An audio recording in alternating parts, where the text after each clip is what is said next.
So, Assalamualaikum. This is the 13th iteration of Software Crafters.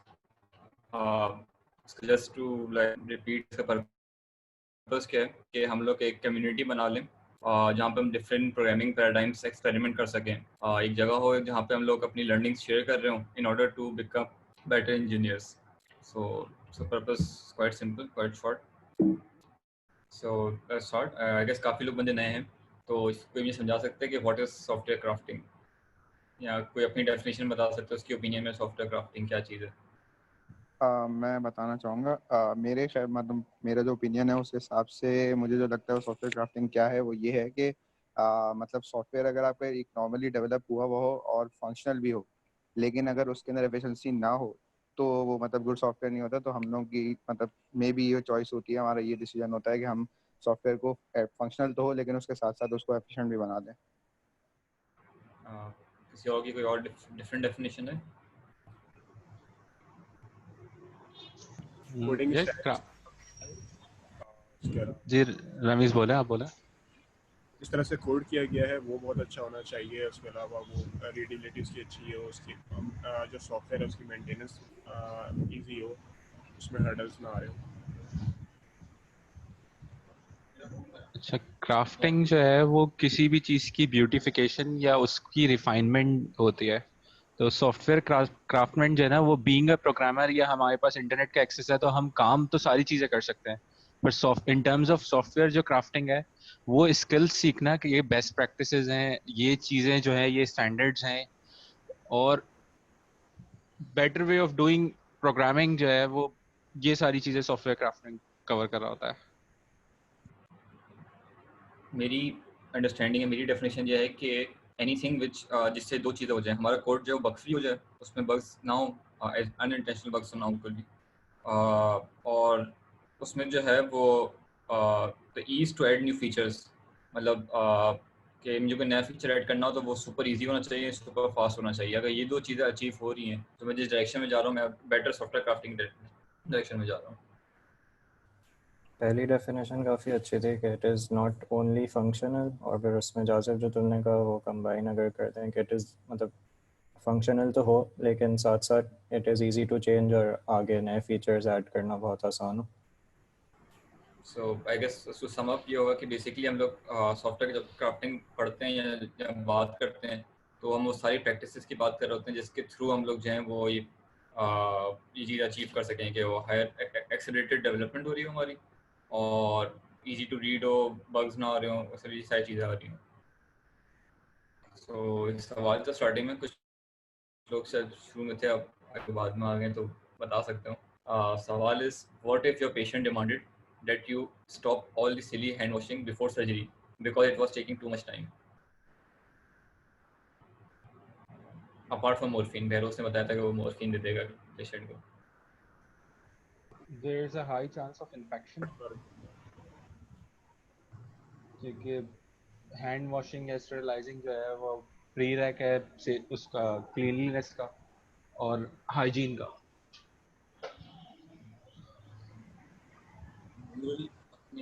Hand raise किया हुआ है. Joseph, you when you were defining software crafting, आपने emphasize किया था unintentional bugs. So I'm kind of curious के intentional bugs कौन से होते हैं? इन केस के हम बस रिक्वायरमेंट ही गलत आ जाए या हमने गलत समझ ली हो, और फिर हम लोग जो है वो अपने हिसाब से हम लोग सही कोड करते हैं, लेकिन इवेंचुअली वो इट वाज नॉट व्हाट जो प्रोडक्ट बनना चाहता था, तो वो मैं help in certain countries I guess अगर डॉक्टर जो है वो अपना हाथ मतलब हैंड वॉश नहीं करते हैं तो I think it will be taken as a criminal activity कि उसने जानबूझ के जो है वो पेशेंट की जान खतरे में डाली है, because of the doctor is aware के कॉन्सिक्वेंसेज क्या होंगे अगर वो हाथ नहीं धो रहे.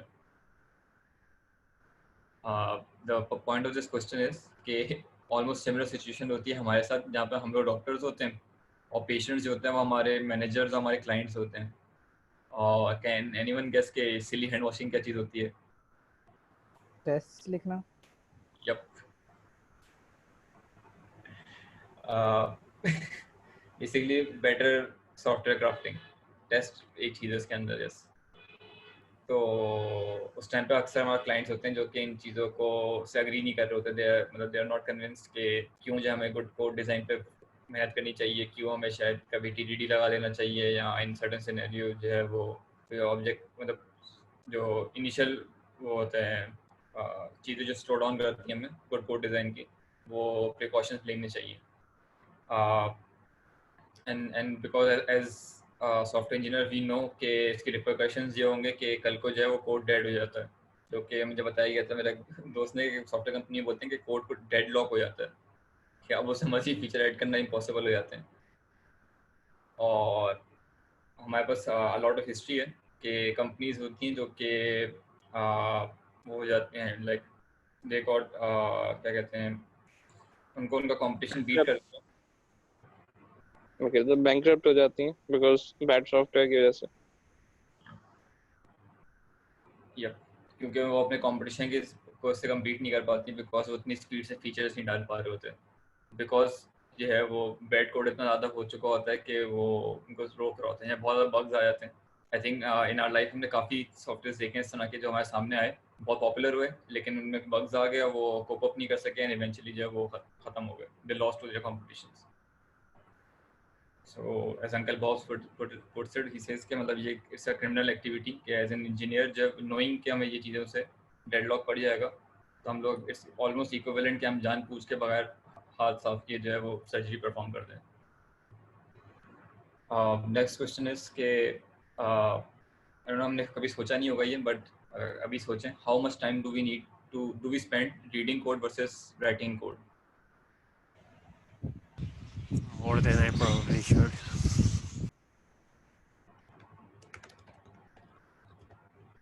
No one? कोई रफ गेस नहीं, नंबर 50, 20%, 30% रेशियो?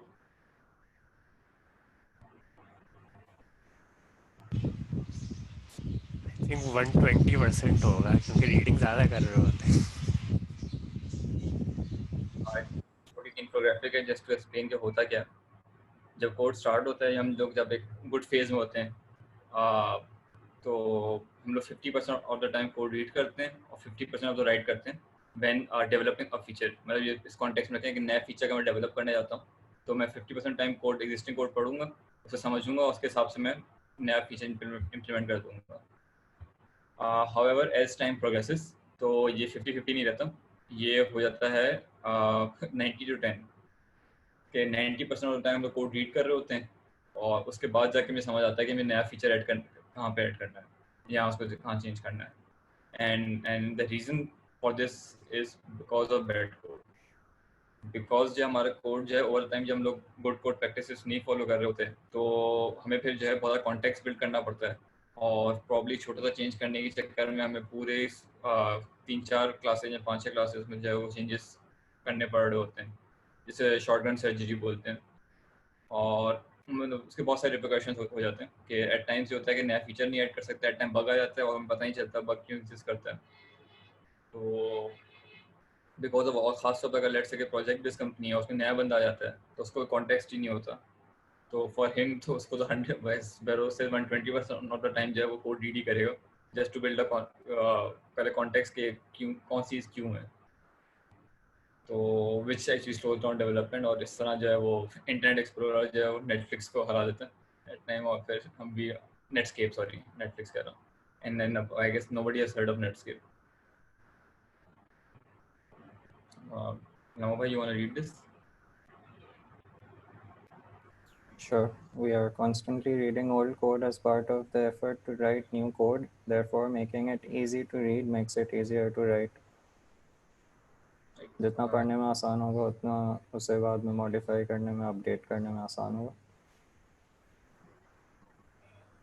आई गेस हम लोग जो है वो रिलेट कर सकते हैं, ऐसे ऐसे रेपोजिटरीज में आए होंगे, यहाँ पे 2-3 घंटे लग जाते हैं जस्ट उससे कॉन्टेक्स्ट बिल्ड करने में कि हो क्या रहा है, और जबकि इवन चेंज बहुत छोटा होता है, हमें जो है बहुत ज़्यादा पढ़ना पड़ता है फॉर 2 रीजंस। नंबर 1 के समझ है हो क्या रहा है, नंबर 2 के फिर बग नहीं इंट्रोड्यूस कर दें अननोइंगली।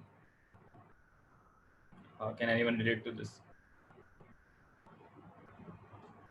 किसी ने भी अगर लेगेसी कोड बेसिस पर काम किया है तो वो रिलेट कर सकता है।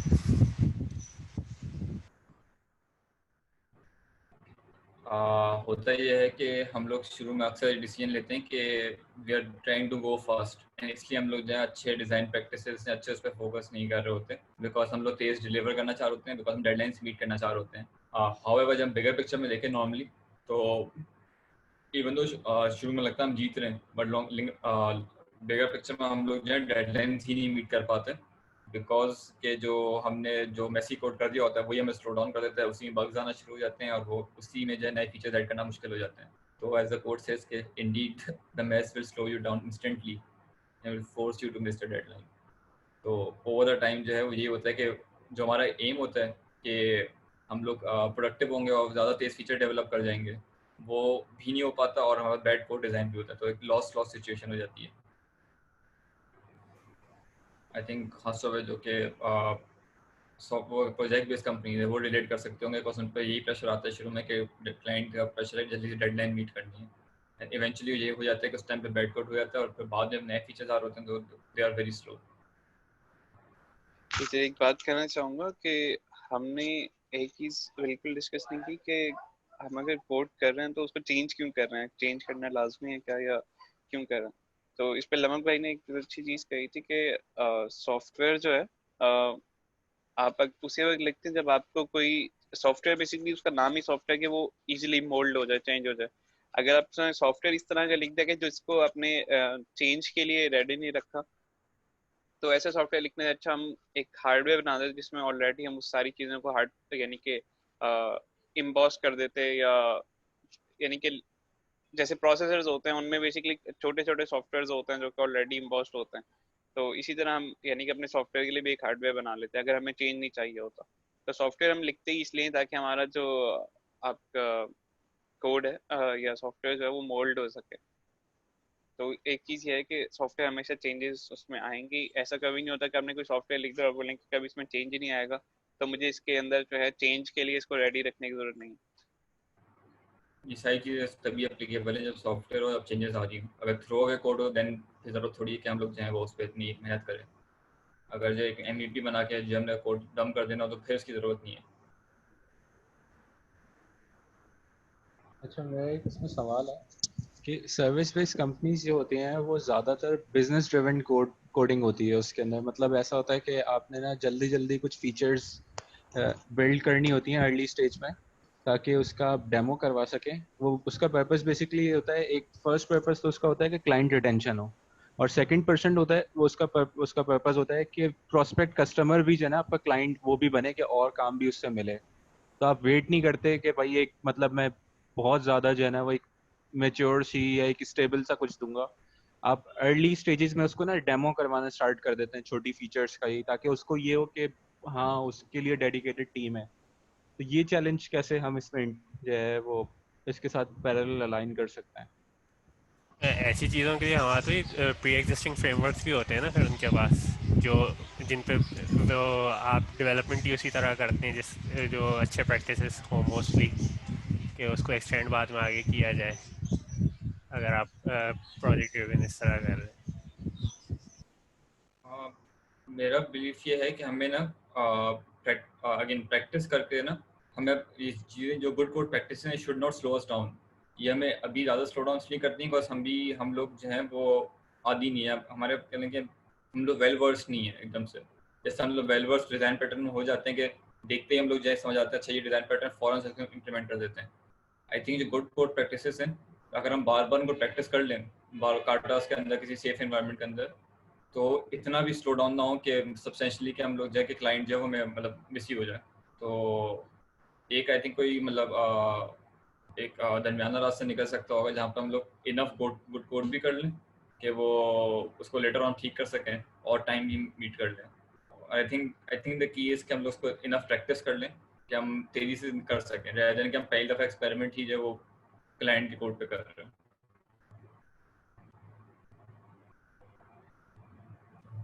or maybe with enough practice end में it should not take substantially more time to write good code।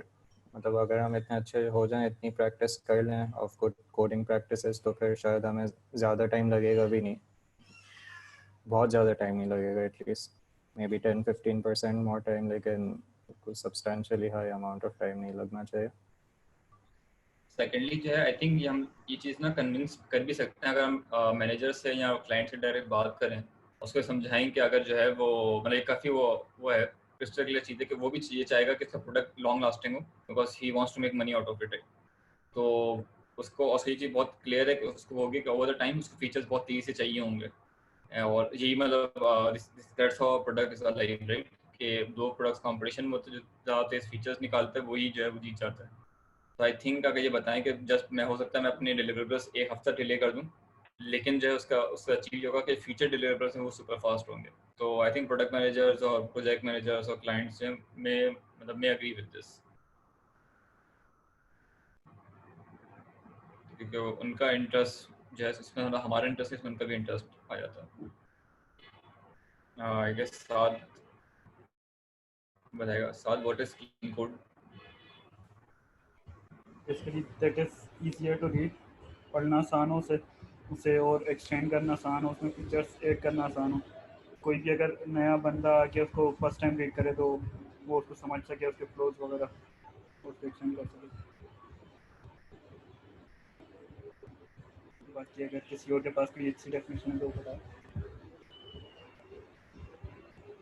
एक चीज़ बताना भूल गया। अब हम लोग जो हैं वो पहले हम लोग डिस्कस कर रहे थे कि इम्पोर्टेंस ऑफ क्लीन कोड क्या है, कि क्यों मतलब उसकी ज़रूरत है, और अब हम लोग डिस्कस कर रहे हैं किस तरह हम लोग क्लीन कोड अचीव कर सकते हैं using different practices. I guess ये बताना भूल गया था।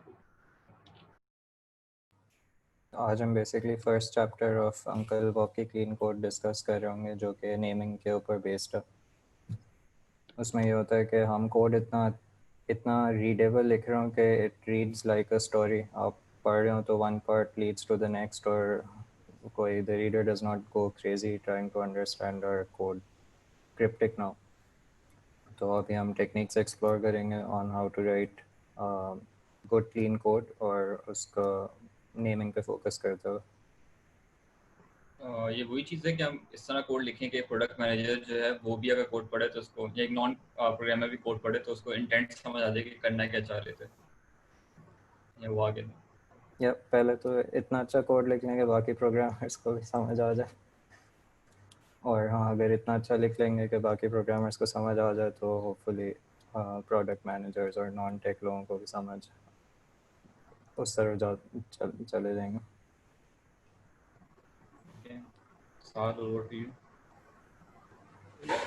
तो बेसिकली इसकी कुछ टिप्स डिस्कस की हैं बुक में, वो हम लोग एक एक करके इसको गो थ्रू करेंगे। फर्स्ट ऑफ के क्लास नेम्स किस तरह होने चाहिए। क्लास नेम्स हमेशा जो है वर्ब नहीं होने चाहिए, और वो लाइक नाउन होने चाहिए हमेशा, और वो लाइक ज़्यादा प्रेफर्ड ये है कि किसी डोमेन के अगर किसी ऑब्जेक्ट के करस्पॉन्डिंग हो, जैसे customer, Vicky page, account, address, person, और बहुत ज़्यादा कोई वेग या बहुत ज़्यादा कॉमन चीज़ें ना हो, जैसे मैनेजर। अब मैनेजर बहुत ज़्यादा वेग है और स्पेशलाइज्ड है। Processor could be anything, data could be anything, info could be anything. So like it should define one thing and define it well वाला concept यहाँ पे भी I guess applicable होगा।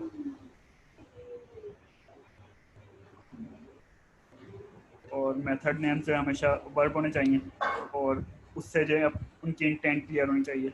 जैसे अगर कोई मेथड अगर पेमेंट पोस्ट कर रहा है तो उसका नाम हम लोग रख सकते हैं post payment, delete, page, save, access, mutators या प्रेडिकेट्स वगैरह रखे हुए हैं तो उनको ज़्यादा प्रीफर्ड वे ये है कि उनको प्रीफिक्स कर दें गेट सेट या इससे, ताकि उनका इंटेंट क्लियर हो जाए। कोई भी नया बंदा आए तो उसको पढ़ने में आसान हो, और इस चीज़ को बिल्कुल स्टैंडर्डाइज कर दें। स्टैंडर्डाइज कर देगा मतलब आई गेस ये होगा कि अगर हम गेट को एज अ स्टैंडर्ड यूज़ कर रहे हैं तो कहीं पे रिट्रीव ना लिखा हो, कहीं पे फेच ना लिखा हो, एक कंसिस्टेंट टर्मिनोलॉजी यूज़ करें। कंडीशनल्स के भी अगर कहीं पे इस प्रीफिक्स में रखा हुआ है तो वो प्रीफिक्स भी हमेशा रहे, ताकि देखते ही पता चल जाए कि वो जो कंडीशनल है। आप लोगों को क्या गलत नज़र आ रहा है इस कोड के अंदर, क्या इम्प्रूव कर सकते हैं इसके अंदर?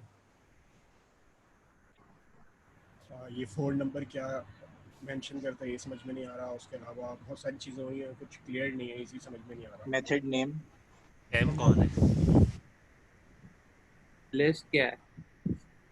कंडीशन हार्ड कोडेड हुई हुई है यहाँ पर। सॉरी वेरिएबल नेम्स जो हैं वो डिस्क्रिप्टिव नहीं है। किसी को ये पता है कि x के जीरो इंडेक्स से पड़ा हुआ क्या है? टाइम का एक पार्ट एम पड़ा मैजिक नंबर 4 होना चाहिए। सही। तो आई गेस हम लोग कोड पढ़ के कुछ समझ नहीं आ रहा है कोड क्या करना चाह रहा है। ये कोड दोबारा लिखा हुआ है। मेथड का नेम क्लियर कर दिया, लिस्ट को एक मीनिंगफुल नाम दे दिया है कि हम सारे फ्लैग्ड सेल्स निकालना चाह रहे हैं। इटरेट कर रहे हैं तो गेम बोर्ड के सेल्स के ऊपर इटरेट कर रहे हैं, और जो पहले चेक था x0 इज इक्वल टू 4, अब सेल के अंदर ही इस कंडीशन को मूव कर दिया इस फ्लैग। तो अब अगर ये कहीं रिपीट भी होता है चेक, तो क्लाइंट्स के पास ये लॉजिक नहीं होगी कि फ्लैग कैसे डिटेक्ट करते हैं। अब सेल के पास खुद ही लॉजिक है। आई थिंक इस लूप की ज़रूरत भी नहीं है क्योंकि हम x ऑफ 0 ही चेक कर रहे हैं और इसी में ऐड करते जा रहे हैं। नहीं, बेसिकली एरे ऑफ एरे था इस तरह था। तो हर सेल में प्रॉपर्टी x0 पे कोई प्रॉपर्टी थी जिसको चेक करते हैं, अगर 4 है तो इस फ्लैग। अच्छा ठीक ठीक। सो वो उसने एनकैप्सुलेट कर दिया सेल की क्लास के अंदर उस पूरी एरे को। अब हम इसे डॉट इस फ्लैग यूज करते हैं। तो आई एम श्योर कि अगर एक नया प्रोग्रामर आता है किसी उस कंपनी में, सॉफ्टवेयर बेस्ड कंपनी में, प्रोजेक्ट बेस्ड कंपनी में, उसको लेफ्ट वाला कोड मिलता है तो आई गेस वो 90% of the time code read करता और फिर उसको समझ आता है कि यहाँ पर चेंज क्या करना है। और सेम केस अगर राइट पे आता है तो बहुत जल्दी उसको समझ आ जाता है कि अच्छा ठीक है गेट फ्लैग सेल, और फिर वो देख लेता है कोड क्या रहा है यहाँ पे और किस तरह को नया फीचर ऐड करना है। तो आई एम श्योर कि जो आफ्टर वाली क्लास है उसमें उसको थोड़ा 50% टाइम रीड करता हूँ और 50% वो राइट कर देता हूँ। और इनफैक्ट अगर कोई ये गेट फ्लैग सेल्स अब कहीं पे यूज़ हो रहा होगा तो जो भी रीडर है उसको शायद इसके अंदर आने की ज़रूरत भी नहीं पड़ेगी, क्योंकि मेथड का नेम क्लियरली बता रहा है कि ये क्या करता है। गेट देम में वो अंदर आएगा, फिर उसे और एक्सप्लोर करेगा। आई गेस उसको अननीडेड कॉन्टेक्स्ट दिमाग में बनाना पड़ेगा, गेट देम क्या करता है और गेट दैट क्या करता है। मोरओवर जितनी ज़्यादा हो सके उतनी ज़्यादा डिसइंफॉर्मेशन नहीं करनी चाहिए। लाइक जैसे अगर वन वर्ड पर कॉन्सेप्ट वाला कॉन्सेप्ट था कि एक कॉन्सेप्ट को अगर एक ही नाम देंगे तो उसे वेगनेस नहीं होगी। अगर उसी चीज़ को अलग अलग जगह पे अलग अलग नाम दिए हुए, जैसे एग्जांपल ये ले सकते हैं, कहीं पे जो उसको सब कैटेगरी का ही कहा हुआ है, कहीं पे उसको सेक्शन कहा हुआ है। तो ये वो है। इसके अलावा यहाँ पे जैसे अब अगर किसी एक चीज़ को नाम दिया हुआ है XYZ controller for efficient handling of strings, और एक और कोई कॉन्सेप्ट है XYZ controller for efficient storage of strings. अब ये जो है एट इंस्टेंस अगर कोई देखें तो बिल्कुल सेम चीज़ें लग रही हैं। पूरा बिल्कुल तरीके से अगर पूरा पढ़ेंगे तो फिर समझ में आएगा कि ये जो दोनों अलग अलग कॉन्सेप्ट हैं और किस चीज़ को रिप्रेजेंट कर रहे हैं वो भी क्लियर नहीं है। जितना अगर राइट पे देखें तो इसके अंदर अब बहुत अजीब सा ही लग रहा है। इसमें कोई बता सकते हैं हो क्या रहा है, अगर किसी को समझ आ रहा है तो। एल लिखा है 1 लिखा है इंट में तो एल लग रहा है असाइन के वक्त। इसमें बहुत ज़्यादा अनक्लियर है कि कौन सा एल है कौन सा 1 है, कौन सा ओ है कौन सा 0 है। तो इससे बहुत ज़्यादा मिस इन्फॉर्मेशन हो रही है। ये इफ के अंदर 0 है और नीचे जो एल्स में आ रहा है L इज इक्वल टू 0 1 है वो एक्चुअली। तो आई थिंक ये लेट से बग है या कोई इशू ऐसा होना नहीं चाहिए था, लेकिन एक नेकेड आई एकदम से पता नहीं। मैं 10 दफा गुजरूंगा, मैं गुजरता हुआ निकल जाऊंगा जब तक मुझे कोई बताएगा नहीं कि यहाँ पे मसला है, देखो sir. So the rule is do not give variables capital O और small l because ये होता है उसके बाद। एक चीज़ अक्सर होती है, कोई भी अगर रिटन टेक्स्ट कहीं पे कॉपी लिखना हो, उसमें अगर कहीं पे ओ या 0 आ जाता है तो वो जो है मल्टीपल कॉम्बिनेशंस लिख के ट्राई करनी पड़ती हैं कौन सी वाली थी, वो जी 0 था क्या स्मॉल ओ था क्या था। इस लेफ्ट वाली एग्जांपल में हम इम्प्रूव क्या कर सकते हैं? प्रॉब्लम तो समझ आ गई कि कोई पढ़ रहा होगा तो हाई चांस है कि वो मिसरीड कर लेगा इसको। एज एफिशिएंट हैंडलिंग या एफिशिएंट स्टोरेज, इसे सही कैसे कर सकता हूँ? इसमें अगर देखें तो जो कॉन्सेप्ट है वो बहुत सिर्फ और सिर्फ एक वर्ड का डिफरेंट है, हैंडलिंग और स्टोरेज का। हो सकता है कि XYZ कंट्रोलर बहुत ज़्यादा जो उसकी ज़रूरत नहीं हो, ये कॉन्टेक्स्ट से क्लियर हो जाए कि अगर ये किसी चीज़ का कंट्रोलर है तो उसके अंदर इसको इनकैप्सुलेट करने दोनों फील्ड्स को इस तरह कुछ कर सकते हैं। कंट्रोलर्स के लिए एक अलग आई थिंक फोल्डर जो बना दें। पार्ट चेंज हो रहा है, नेमिंग कन्वेंशन कुछ इस तरह फॉलो करें कि वो पार्ट सबसे पहले आए, something like a storage, efficient storage of a string for XYZ controller, या storage of efficient string, या something like के जब, क्योंकि जो डिफर पॉइंट कर रहा है वो सबसे पहले रीड हो जाएगा। इधर एक और चीज इम्पोर्टेंट है कि why would you name something efficient? अगर आप कोड लिख रहे हैं तो आपकी utmost responsibility है कि आप efficient कोड लिखें, या अगर ना भी लिखें तो आप उसको inefficient तो नहीं कहेंगे because it's intentional। तो अगर आप कोई चीज efficient intentionally बना रहे हैं तो आप ये नहीं कहेंगे कि well optimized string implementation, तो basically आप उसे string implementation या string ही कहेंगे। तो इसी तरह एक coefficient कहना भी इधर थोड़ा सा वो लग रहा है, अजीब लग रहा है। तो मेरे ख्याल से एफिशिएंट नहीं इधर होना चाहिए नेम में। यप, सारे बहुत ये जो अच्छे है वो आइडियाज। efficient और ये गो अहेड मेहदी। अगर ये उसके अंदर है तो उसके पैकेज में चले जाए या उसके फंक्शन में चले, मतलब उसकी क्लास में चले, अगर ये फंक्शन तो डॉट करके आ जाएगा। यप, आई थिंक साथ भी ऐसा ही कुछ सजेस्ट कर रहा था, ज्यादा विजिबल है एनकैप्सुलेट कर दे। थोड़ा सा नीचे इम्प्लीमेंटेशन पढ़ने के बाद क्या आ रहा है कि A2 आई के अंदर जो है वो A1 जा रहा है, बेसिकली A2 के अंदर A1 जो है कॉपी हो रहा है।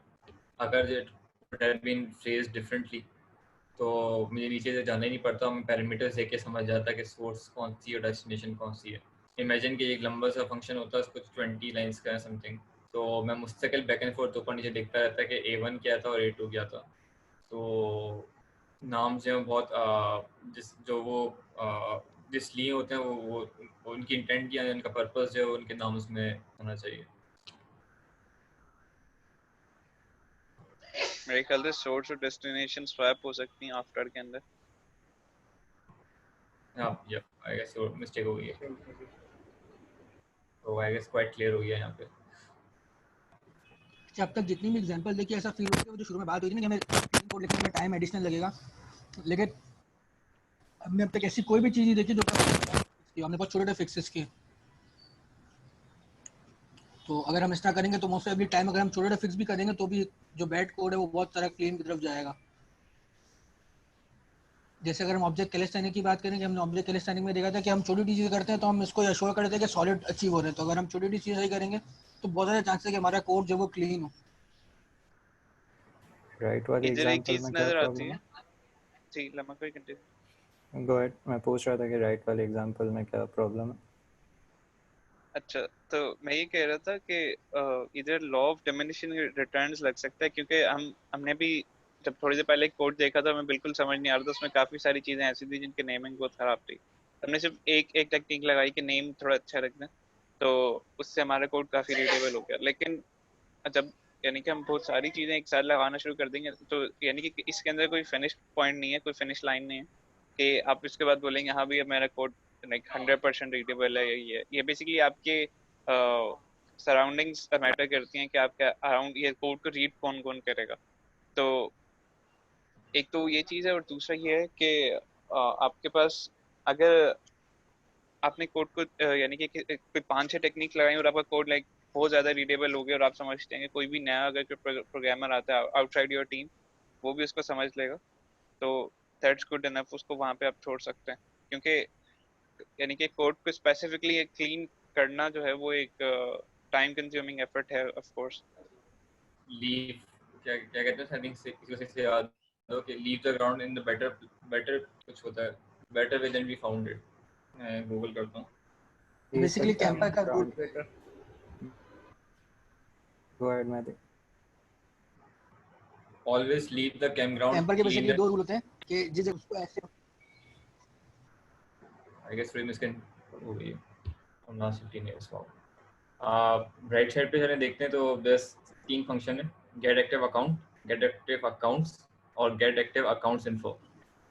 अगर तीनों एक साथ को एग्जिस्ट करते हैं तो इसमें बिल्कुल समझ नहीं आ रहा मुझे कि गेट एक्टिव अकाउंट में क्या आता है। अगर गेट एक्टिव अकाउंट इन्फो में इन्फो आती है तो गेट एक्टिव अकाउंट में क्या चीज़ आने वाली है, और फिर गेट एक्टिव अकाउंट्स क्या चीज़ है। तो आई गेस हमें नाम जो अपने जो है वो बहुत डिस्टिंक्टिव डालने चाहिए कि वो करते क्या हैं। नेम्स प्रोनाउंसेबल होने चाहिए कि ताकि इंफॉर्मेशन आपस में कन्वे करना आसान हो।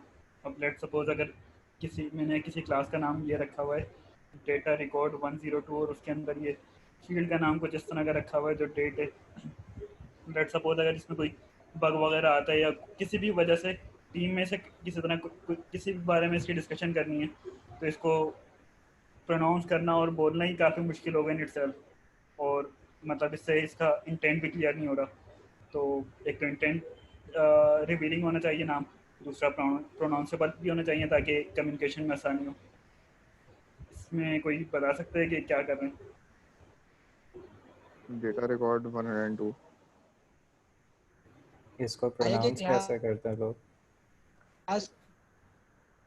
सबसे मजेदार की बात ये कि अगर हम लोग कॉन्टेक्स्ट बिल्ड कर भी लें, मैं याद कर भी लूँ, एक नया बंदा आएगा तो उसको नहीं पता होगा कि इसका मतलब क्या होता है, उसको भी ये किसी पुराने बंदे से पूछना पड़ेगा।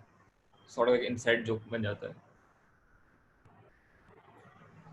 ना सिर्फ ये पूछना पड़ेगा कि इसका मतलब क्या है, तो ये पूछना पड़ेगा इसको प्रोनाउंस कैसे करना है। आप कमेंट भी ऐड कर सकते हैं अगर इस तरह का कोई इशू आ रहा है।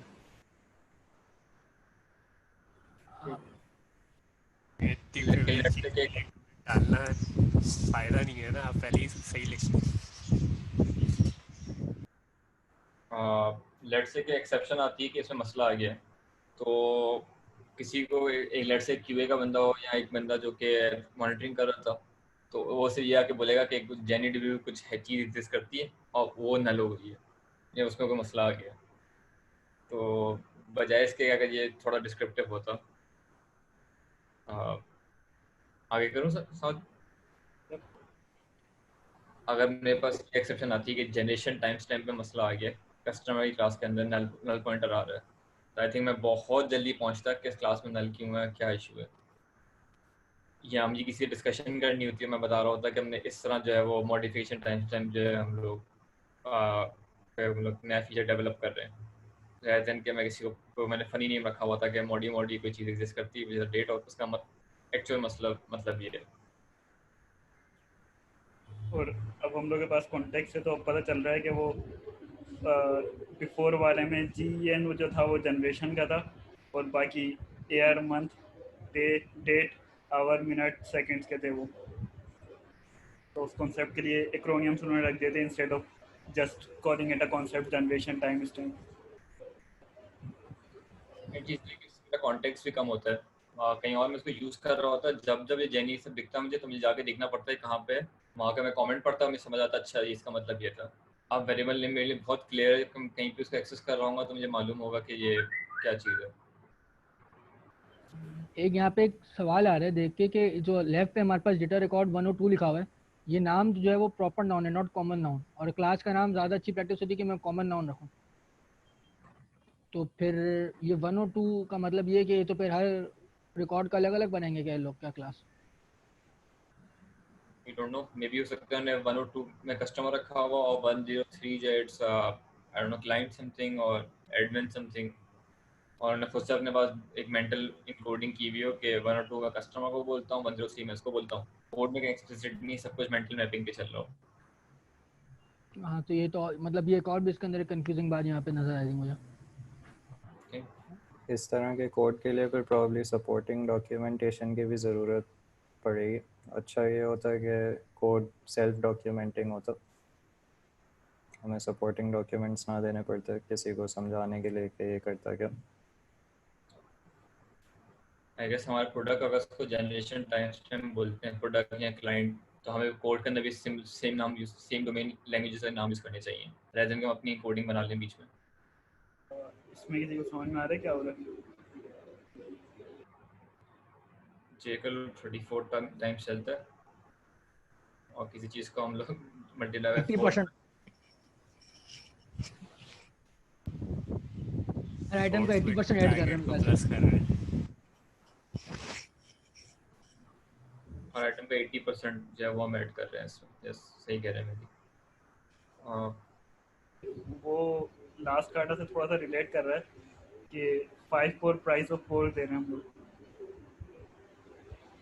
इसी को हम लोग अगर रीराइट करके कुछ इस तरह का लिखने और हर जितने भी कॉन्स्टेंट्स हैं जैसे 4 है 5 है उन सबको जो है प्रॉपर नाम दे दें कि वो हैं क्या, तो इससे काफ़ी ज़्यादा रीडेबल हो जाएगा। अब अगर देखें कि हम लोग जो डिवाइड कर रहे थे 5 से, उसको सिर्फ एक नाम देने से वर्क डेज पर वीक, ये काफ़ी ज़्यादा इंटेंट क्लियर हो रहा है कि कितने डेज पर वीक डेज हैं उससे डिवाइड कर रहे हैं। फिर हम ये कुछ रियल डेज पर आइडियल डे निकाल रहे हैं, कुछ वर्क डेज हैं और फिर जितने भी टास्क हैं सब में आइटरेट करके उनका सम कर रहे हैं वर्क डेज से डिवाइड करके। इससे सुपर क्लियर ये चीज हो रही कि इसमें कोई अगर मिस्टेक हो जाती, कोई बग आ जाता, कोई मल्टीप्लाई प्लस हो रहा होता, तो हमारा प्रोडक्ट वाला बंदा भी बैठ के उसको देखता और कहता हमसे बताता हमने ये फॉर्मूला लगाया हुआ है, और फिर उसको मिस्टेक निकाल सकता था कि इसको इस चीज़ से डिवाइड नहीं करना है या उसको ये चीज़ ऐड करना भूल गए। और जैसे हम लेफ्ट वाला दिखाते तो वो भी देख रहा होता कि अच्छा ये क्या हो रहा है। हमें एक और बाय प्रोडक्ट ये मिल गया कि हम लोग अब हर चीज़ों को डोमेन नेम्स दे सकते हैं ताकि प्रोडक्ट मैनेजर से जो भी नॉन प्रोग्रामर्स हैं उनको भी आइडिया हो जाएगी कोड में हो क्या रहा है। इसके अलावा आपके पास कॉन्स्टेंट्स भी आ गए, इंस्टेड के हार्ड कोड किया हुआ है, एक जगह उसको चेंज करा वो हर जगह आपके पास चेंज हो जाएगा। ये 34 की वैल्यू मुझे कहीं और भी चेंज करनी पड़ती है एक यूज़ की वजह से। पूरे कोड बेस में ढूंढ भी सकेंगे कि what are all the business rules जिसके अंदर डेज पर वीक एक वेरिएबल है। एक और चीज़ मुझे समझ आती है कि अगर मैं एक नए प्रोजेक्ट पे आता हूँ और मेरा प्रोडक्ट मुझे यहाँ पे क्लाइंट बताता है कि कोई कोड के अंदर कहीं पे ये रियल टास्क वीक्स या कैलकुलेट होते हैं और उसमें मसला आ गया, तो मैं सिंपली जो है वो कंट्रोल F दबाऊंगा और ये वर्ड सर्च करूंगा और मैं यहाँ पहुँच जाऊँगा। अगर लेफ्ट वाला कोड होता है तो मैं घूमता रहता हूँ कंट्रोलर से कि कहाँ पे जाके एक्चुअल कैलकुलेशन हो रही थी। जो मेन चीज़ है कि सर्चेबल हो जाता है। जी, इसी को अगर देखें कि वर्क डेज पर वीक अगर 5 से लेट सपोज 4 होते हैं तो 4 जब बहुत जगह यूज़ हुआ होता है वो सर्चेबल नहीं होता। पूरे कोड बेस में देखना पड़ता है कि कौन सा 4 वर्क डेज की कैलकुलेशन में यूज़ हुआ है और कौन सा 4 अदर देन दैट यूज़ हुआ है। लाइक जैसे J<34 है, ये भी सर्च होता। इंस्टेड ऑफ दैट अगर हम लोगों ने कॉन्सेप्ट का नाम दे दिया है तो वो फिर इजली सर्चेबल भी हो जाएगा। पूरी कोड बेस में चेंज करना आसान हो जाएगा।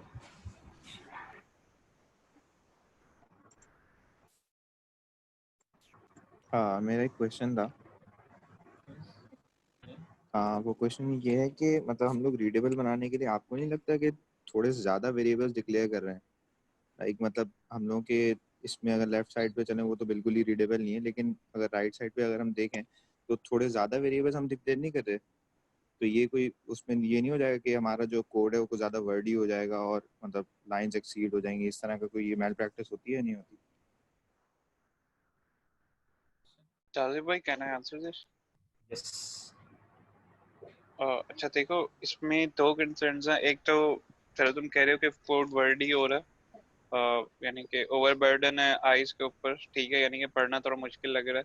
चलो इसको भी थोड़ी देर के लिए साइड पे करते हैं। दूसरा एक और कंसर्न ये होता है कि भी परफॉर्मेंस, यानी कि आपने ज़्यादा लाइंस लिखनी है और इसकी वजह से आपकी कोड जो है उसकी परफॉर्मेंस थोड़ी सी कम हो रही है। देखो, ज़्यादा इतनी चीज़ें उठा के यानी कि वेरिएबल्स में रखना, स्टोरेज वगैरह करना, पहली बात तो ये कि आजकल के कंपाइलर्स इतने अच्छे होते हैं कि पूरा कोड ऑप्टिमाइज करके जो लेफ्ट साइड की जो फॉर्म है ना इसी के अंदर बैक पे कर लेंगे। सही है, जब एग्जीक्यूट होगा ना और जब कंपाइल करोगे तो उस वक्त ये ऑप्टिमाइज होके लेफ्ट साइड वाली फॉर्म में जितने मिनिमल ऑपरेशंस हो रहे हैं ना इसी फॉर्म में कर लेगा। पहली बात तो ये, तो परफॉर्मेंस का जो कंसर्न है ना वो इधर से हल हो जाता है। दूसरा तो हम ये कह रहे हैं कि वर्डी ज्यादा हो गया तो कोड वर्डी हो rather than लेफ्ट साइड की तरह का हो, वो ज्यादा अच्छा। अगर लेफ्ट साइड में आप यानी गेसेस करते रहोगे 34 क्या है, सही है, जब तक आपको कोई कॉन्टेक्स्ट ना पता हो तब तक आप लेफ्ट साइड वाले कोड को बता ही नहीं सकते क्या कर रहा है, लाइक लिटरली कुछ भी नहीं बता सकते क्या कर रहा है। और राइट साइड वाले कोड आपको कॉन्टेक्स्ट ना भी हो तब भी आप देख के बता सकते हो कि एक्चुअल में यानी कि कॉन्सेप्ट क्या है इस कोड में हो क्या रहा है। वर्डी ये थोड़ा सा आईज के ऊपर बर्डन ज्यादा है लेकिन स्टिल यानी कि बहुत ज्यादा रीडेबल है और समझ आ रही है कि हमारा कोड क्या कर रहा है। हाँ, तो अगर मतलब हम परफॉर्मेंस पे अगर कोई जो कॉम्प्रोमाइज नहीं हो रहा तो फिर तो मेरे हिसाब से भी बिल्कुल सही है। फिर तो ये मतलब वर्ड ही लिखना ज़्यादा बेहतर है फिर तो। हाँ, ये बेसिकली इसकी खास यानी कि ऑप्टिमाइजेशन जो कंपाइलर ऑप्टिमाइज करते हैं उसके इसी से खास टर्म होती है। बेसिकली ये स्टोरेज जो वेरिएबल्स में स्टोरेज होती है ना उसको मिनिमाइज कर रहे होते हैं, मेमोरी एक्सेस को मिनिमाइज कर रहे होते हैं। लेकिन खैर हम उसकी डिटेल में नहीं जाते, ये बेसिकली आंसर इसका इतना ही है। एक अच्छा क्वेश्चन है इसके जवाब में। एक चीज़ होती है कि अक्सर हम लोग क्लीन कोड जब कर रहे हो तो उस टाइम पे हो सकता है कि हम लोग परफॉर्मेंस एट टाइम हैम्पर कर भी दें। हो सकता है कि जो एक ही फॉर का लूप चल रहा हो उसको हम जब क्लीन करने की कोशिश करें तो वो 2 फॉर के लूप हो जाए। थिंग इज के वो ट्रेड ऑफ जो हम हमेशा प्रेफर करेंगे over bad and unreadable code. और उसका रीज़न इज के हम लोग के CPU या हम लोग के जो प्रोसेसिंग होती है वैसी बहुत फास्ट होती है और बहुत मतलब तेज चल रही होती हैं। तो हम सर्वर्स भी बहुत अच्छे होते हैं हमारे, तो कभी भी डाउन साइड इसका इतना बड़ा नहीं आता अनलेस कि कोई बहुत ही कोई ट्रैवल सेल्समैन प्रॉब्लम चल रही हो, something that's different, that's quite different. Normal case scenario में अगर लेट्स से फॉर का लूप अगर 100 टाइम्स भी चल रहा था और मुझे अगर ऑप्टिमाइज करने के चक्कर में वो 200 टाइम्स चल रहा है तो दैट्स स्टिल अग्रीएबल गिवन के कोड जो मोर रीडेबल हो जाता है। बिकॉज जो वो अगर हम APIs में देखें तो उनकी लेटेंसी या किसी भी चीज़ में बहुत मिनिमम इम्पैक्ट होता है उसका, इनफैक्ट कभी बहुत दिखता भी नहीं है। तो हमेशा प्रेफर करते हैं कि बेटर रीडेबल कोड हो over minor optimisations. Optimise for human readers as a general rule. और एक और चीज़ है कि premature optimisation is the root of all level. Basically अगर आपका कोड एक जगह पे आके बॉटल नेक नहीं कर रहा तो आप उसको कोड लिखते वक्त ही आप उसको ऑप्टिमाइज करना ना शुरू कर दें। आप कोड को रन करके देखें और आपको पता लगे हाँ भाई मैंने इधर जो 3-4 वेरिएबल यूज किए बार बार स्टोरेज की वजह से यहाँ पे मेमोरी एक्सेस जो है मेरा स्लो है, तो इस जगह पे मेरा कोड बॉटल नेक कर रहा है, इधर फंस रहा है। तो फिर तो बात समझ भी आती है कि हम उस कोड को फिर ऑप्टिमाइज करें मेमोरी यूजेज के लिए। लेकिन अगर ऐसा नहीं है तो like let it go, premature optimisation नहीं करनी चाहिए। और इस तरह की ऑप्टिमाइजेशन ज़्यादातर प्ले में आपके पास सिर्फ एम्बेडेड सिस्टम्स में आएगी। जिस तरह की हम अगर नॉर्मल CPUs वगैरह की कोडिंग करते हैं उसमें ऐसा हमारा कोई रिस्ट्रेंट नहीं होता। 4GB 8GB सिस्टम में आपको कोई फ़र्क नहीं पड़ने वाला आप कितने वेरिएबल डिक्लेयर करें। इसमें मैं ऐड करना चाहूँगा कि जो रिफैक्टरिंग थी मार्टिन फॉगलर की उसमें ये चीज़ आंसर की थी उन्होंने कि रीडेबल कोड जो होता है it is later it is easier to optimise, तो इसीलिए हम प्रेफर हम रीडेबिलिटी को करते हैं। Yep, very good point. हाँ, इसमें वैसे एक और चीज़ ये कह सकते हैं कि हमें कोड को रीडेबल बनाते हुए हम उसकी कॉम्प्लेक्सिटी ना चेंज करें। अगर कॉम्प्लेक्सिटी चेंज हो जाएगी टाइम कॉम्प्लेक्सिटी वगैरह फिर इशू आएगा डेफिनेटली, फिर आपकी परफॉर्मेंस को हिट होगा। लेकिन इसमें कॉम्प्लेक्सिटी में कोई डिफरेंस नहीं है लेफ्ट और राइट में, तो इससे कोई फर्क नहीं पड़ता, हमारे कोड को ज़्यादा फर्क नहीं पड़ता। आई गेस मतलब वो फैन है तो फैन स्क्वायर अगर जा रहे हैं देन दैट्स एन इशू, या और को जा रहे हैं दैट्स एन इशू। अगर वो फैन में ही रह रहे हैं तो that's not an issue. Mental mapping को जितना मिनिमाइज कर सकें उतना मिनिमाइज कर लें कि लाइक IJ के XYZ एक इस चीज़ को रिप्रेजेंट करते हैं। इसमें एक और चीज़ है कि जिस वेरिएबल का स्कोप जितना ज़्यादा छोटा होगा उतना ज़्यादा हम उनको कम अल्फ़ाबेट दे सकते हैं। लाइक अगर कोई मैंने लैम्बडा फंक्शन यूज़ किया है तो उसके अंदर में मे बी IT या I रख के जो है ना काम चला सकता हूँ। लेकिन अगर कोई बहुत ज़्यादा बड़ा फ्लो है तो उसमें मुझे to and fro scroll down scroll up करके देखना पड़ेगा, समझना पड़ेगा कि I कहाँ यूज़ हो रहा है, किस लिए यूज़ हो रहा है, फिर जाके कोई अंडरस्टैंडिंग मेरी बिल्ड होगी। तो इंस्टेड ऑफ दैट कोई प्रॉपर उसको नाम दे दें तो ज़्यादा बेहतर है। वन वर्ड पर कॉन्सेप्ट के जैसे हम लोग पहले भी बात करके आए हैं कि जो भी फिर गेटर सेटर्स हैं उनको गेट और सेट से प्रीफिक्स करते हैं। अब अगर कहीं पे आपने फेच यूज़ किया हुआ है, कहीं पे गेट यूज़ किया हुआ है, कहीं पे रिट्रीव यूज़ किया हुआ है और वो तीनों चीज़ें एक ही कॉन्सेप्ट को एक्सप्लेन कर रही हैं तो वो फिर बहुत ज़्यादा कंफ्यूजिंग हो जाएगा कि अगर कोई कहीं पे वो गेट हुआ हुआ है कहीं पे फेच हुआ हुआ है तो कौन सा क्या करता है। तो अगर वो बिल्कुल सेम यूज़ केस है तो उनका नाम भी फिर सेम ही होना चाहिए।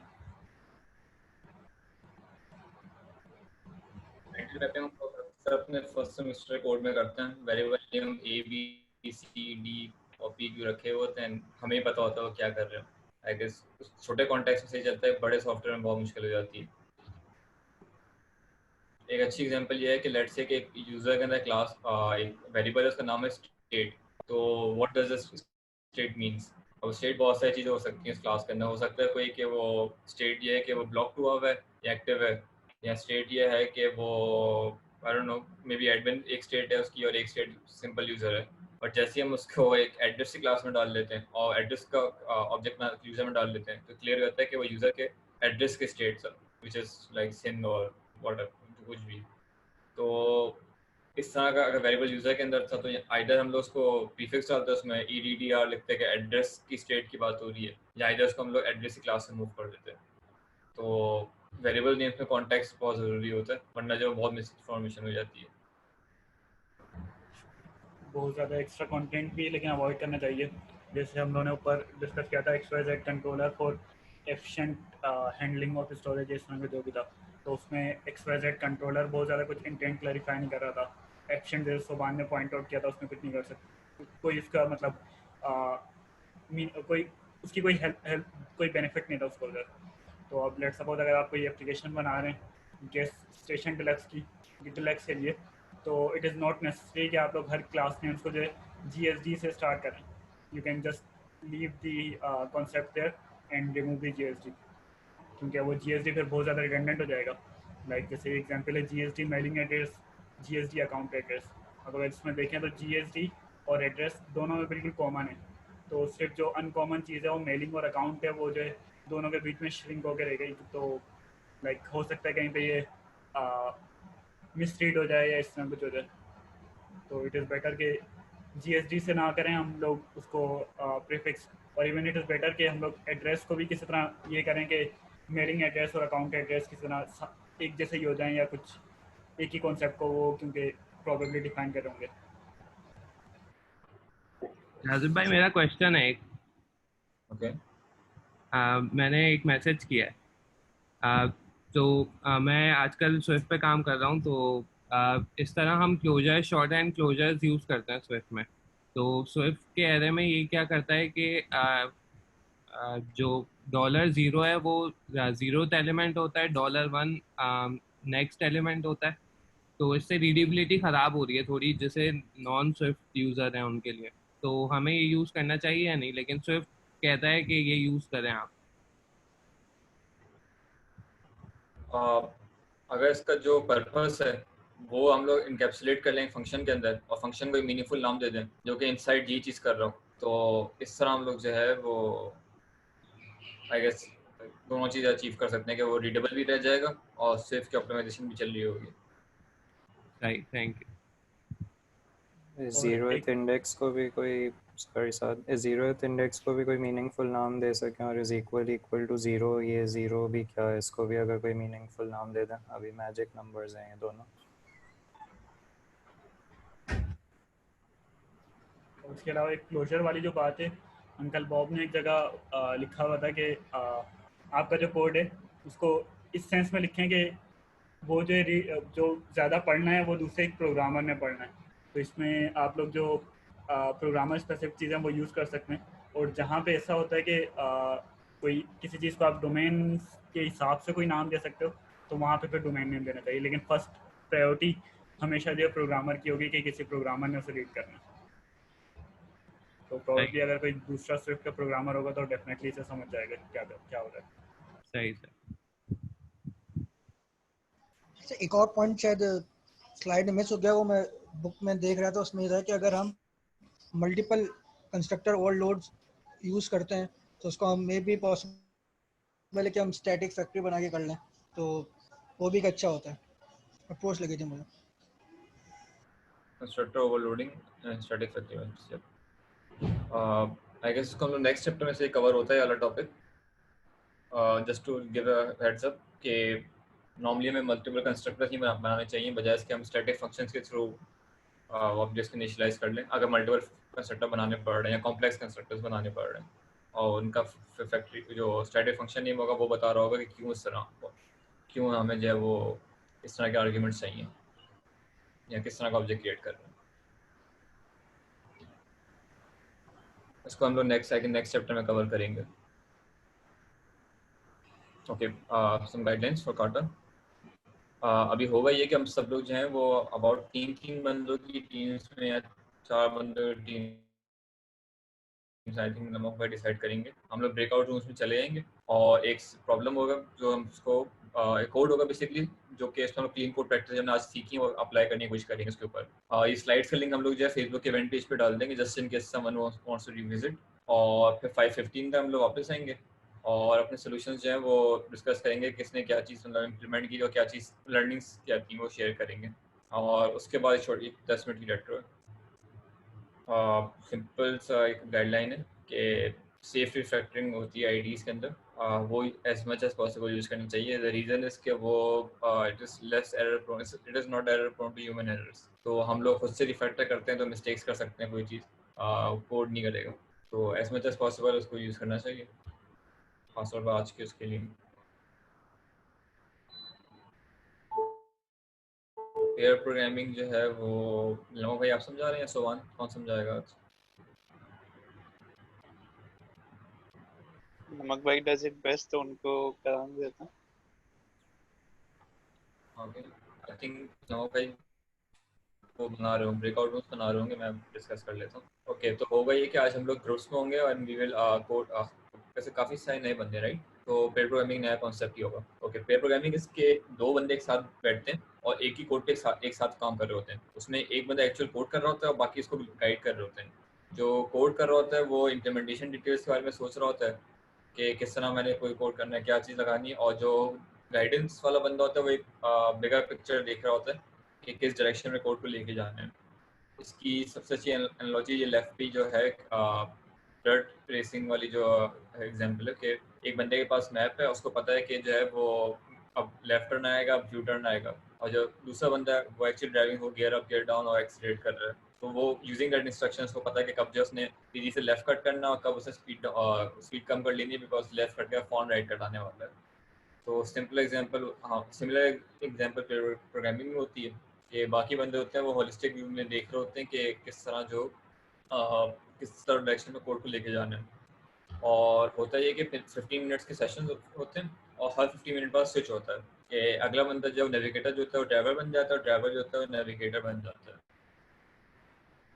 और इनकेस हम लोग कर रहे होंगे मोर देन दो लोग होंगे तो एक सॉर्ट ऑफ वेरिएशन है पेयर प्रोग्रामिंग की, which is called mob programming. इसमें ड्राइवर एक ही होता है, नेविगेटर एक से ज़्यादा होता है। तो भाई लिंक शेयर कर दें उसकी गिटहब की ताकि सब चेकआउट कर सकें। और साथ कार्टा एक्सप्लेन कर सकते हैं?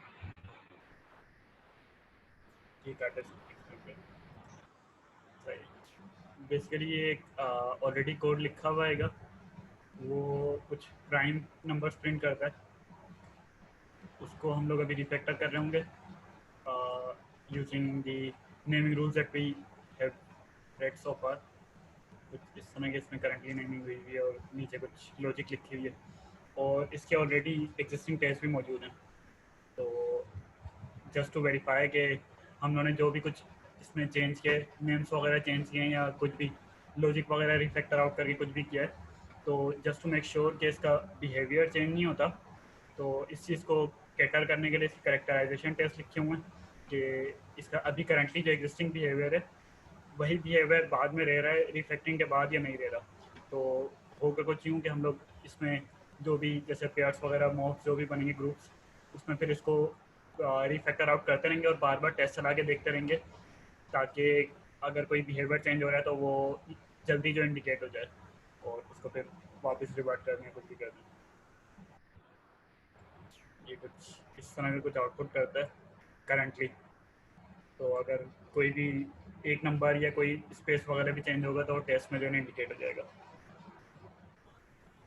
ब्रेकआउट रूम्स बना दिए।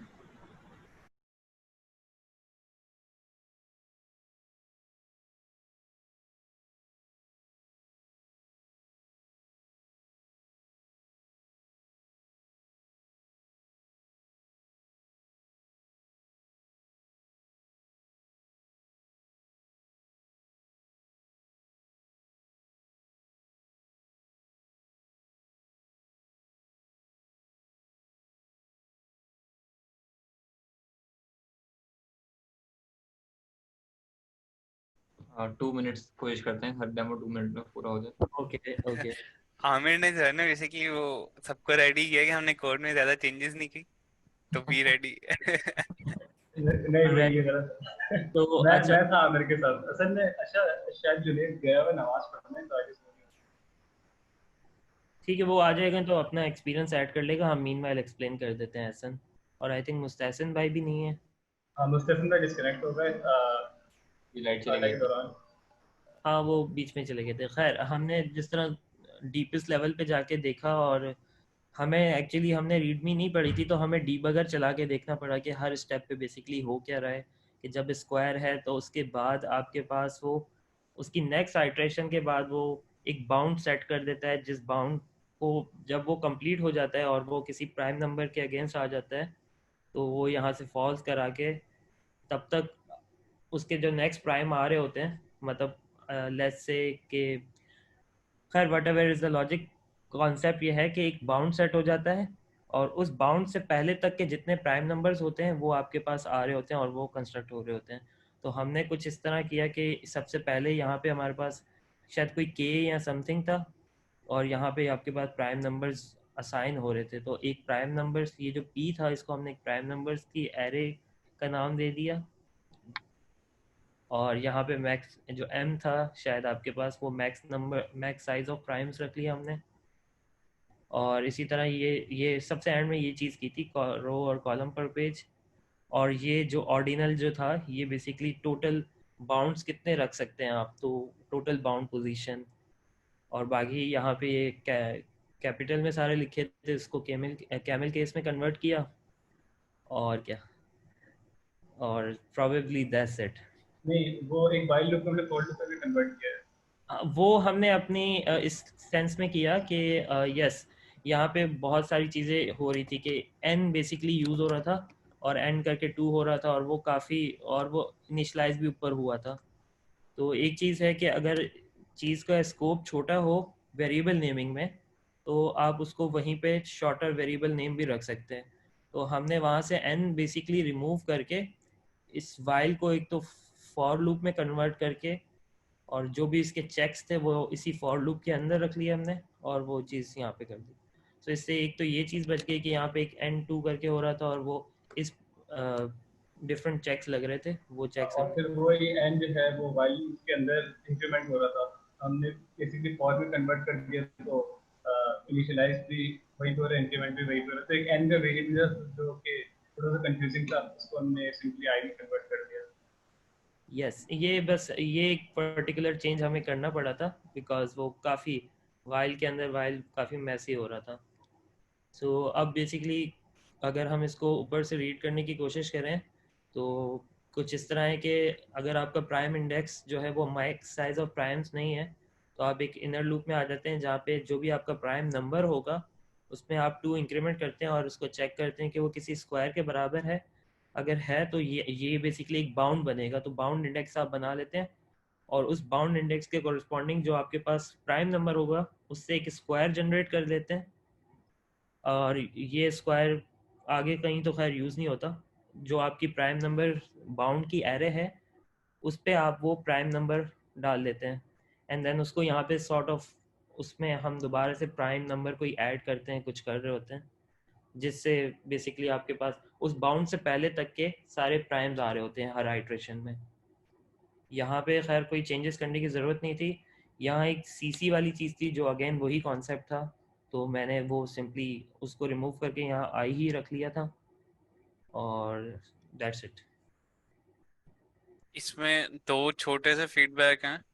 पहले तो ये कि अगर तुमने अपने आप को लिमिट कर लिया था कि एक ही मेथड पे रहना, तो फिर उसमें ये कोशिश करते हैं कि जो वेरिएबल्स डिफाइन हुए हैं ना वो मेथड के टॉप पे ना हो, अपने यूजेज के ज्यादा से ज्यादा करीब डिफाइन हो। जैसे टॉप पे सारे, अब जैसे रो ऑफसेट, पेज ऑफसेट, ये जो वेरिएबल्स हैं, ये जो प्राइम चेकिंग की लॉजिक है ना, इसमें कहीं यूज नहीं हो रहे। अगर ये वाला 25 वाला वाइल लूप कोलैप्स करो तो तुम्हें नजर आएगा कि जो वो वेरिएबल्स हैं वो सिर्फ प्रिंटिंग की लॉजिक में यूज हो रहा है। Yes make sense. नीचे तो बेसिकली यानी कि उनको अपनी यूजेज के करीब, उनके स्कोप के जहाँ पे वो यूज हो रहे हैं वहाँ उसके करीब करीब जो है ना डिफाइन करते तो वो ज़्यादा अच्छा था, हाँ कॉन्टेक्स्ट छोटा हो जाता। मतलब इसी सेंस में ही लेके जा रहा था, जैसे मैंने यहाँ पे बताया ना कि सीसी को वहां से रिमूव कर लिया था मैंने और यहीं पे उसको डिक्लेयर कर लिया था, तो यस मेक सेंस, आगे ये चीज हो सकती थी। ठीक है। हाँ यानी कि जैसे वैसे ही बता रहा था। सही, गॉट इट। ठीक है, सो किसी का कोई क्वेश्चन है तो पूछ ले, नहीं तो मैं स्क्रीन तुमने कहा था 2 फीडबैक है, तुमने 1 फीडबैक दिया है। यार बताओ। दूसरा जहन से निकल गया, सॉरी। अच्छा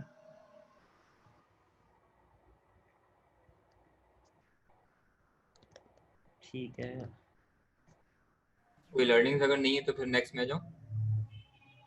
ठीक है। मतलब ऐसा ना, अगर तुम्हें कुछ शेयर करना है तो कर लो। आपने वैसे ही रास्ता बंद कर दिया उनकी शेयरिंग का, आपने कहा लर्निंग अगर नहीं है तो मैं स्टार्ट कर दूं। मैं वेट कर रहा हूँ आपकी लर्निंग्स का, फिर मैं स्टार्ट करूंगा। बेटर। अब बताओ भाई, ऐसा कुछ बताना है? हाँ, लर्निंग तो काफ़ी हुई। मेरा जावा में इतना एक्सपीरियंस नहीं है, लेकिन ये था कि कोड इतना डिफिकल्ट नहीं था, स्पेशली सिंटैक्स वाइज। तो इधर लर्निंग काफ़ी, स्पेशली कोऑर्डिनेशन की वजह से। और आमिर को मैं पहले से जानता था, तो ये था कि थोड़ा सा मैं ओपनली अपने आइडियाज़ वगैरह शेयर करता था, हालांकि बहुत सारे गलत भी थे। तो ये था कि काफ़ी अच्छा एक्सपीरियंस था। नाइस। एडिसन का कोट है कि I have never failed, I have discovered 10,000 ways that do not work.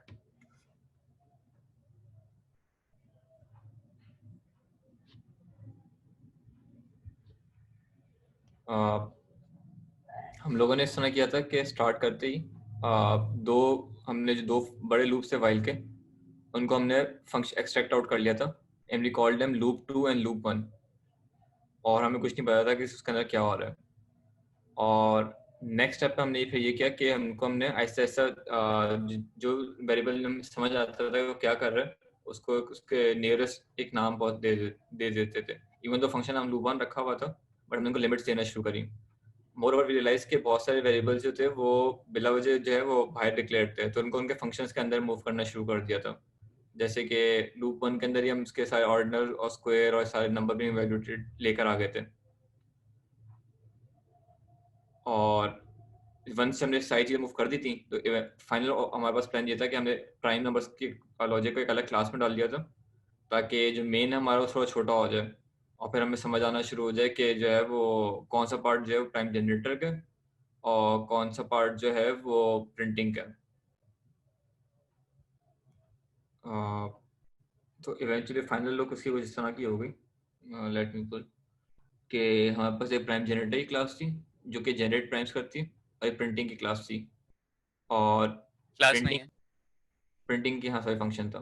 और फिर मजीद हमने क्या किया कि यूजिंग गोल्ड टीएक्सटी हम लोगों ने जो है इसकी वेरिएबल नेम्स इंप्रूव करना शुरू किया। रियलाइज के कुछ वेरिएबल्स जो थे ऊपर डिक्लेयर हुए थे, उनकी ज़रूरत नहीं थी, तो वो हम उनके फॉर के लूप्स के अंदर लेकर आ गए थे।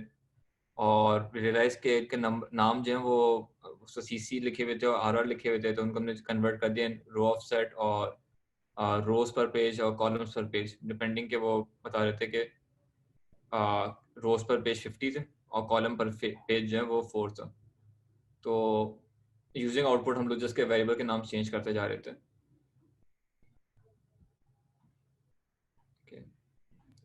और जो जनरेट प्राइम का कोड है इसके अंदर हमने ये किया कि इसको सिंप्लीफाई करने की कोशिश किया। ये करता ये है कि आपके पास जो प्राइम काउंट की लिमिट है ना, वो कितने हमें टोटल प्राइम यानी कि कितने प्राइम निकालना है वो ये हमें बता रहा है।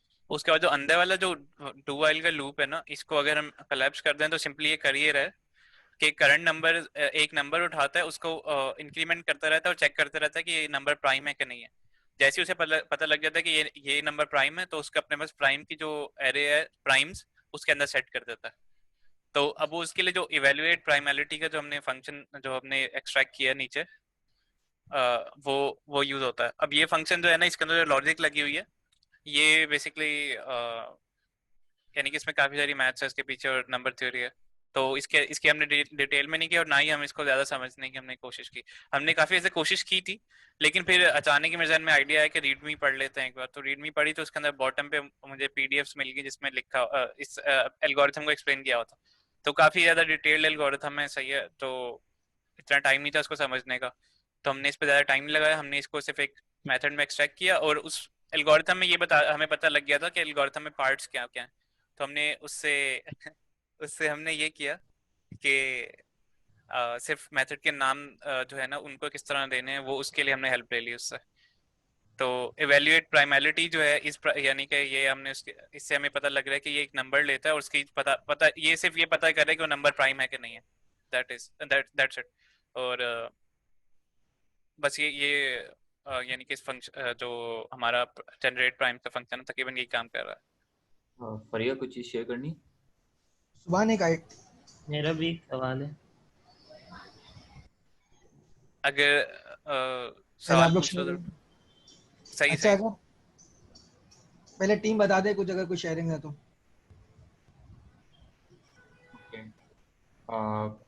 मेरी लर्निंग सबसे अच्छी इससे ये थी कि मैंने स्टार्टिंग में हम लोगों ने फंक्शन एक्सट्रैक्ट कर लिए थे, जिससे और फिर हमने वो वेरिएबल जो कि ग्लोबली यूज हुए हुए थे उनको उनके फंक्शंस के अंदर डाल दिया था। तो उससे काफ़ी कॉन्टेक्स्ट आसान हो गया था समझने में कौन से वेरिएबल का पर्पस क्या है, और रीनेमिंग आसान हो गई थी।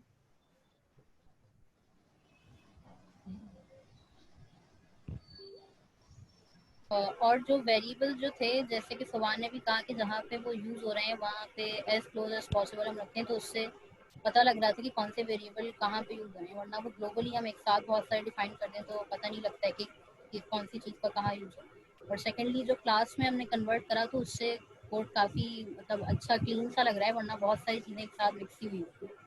तो ये लर्निंग हुई।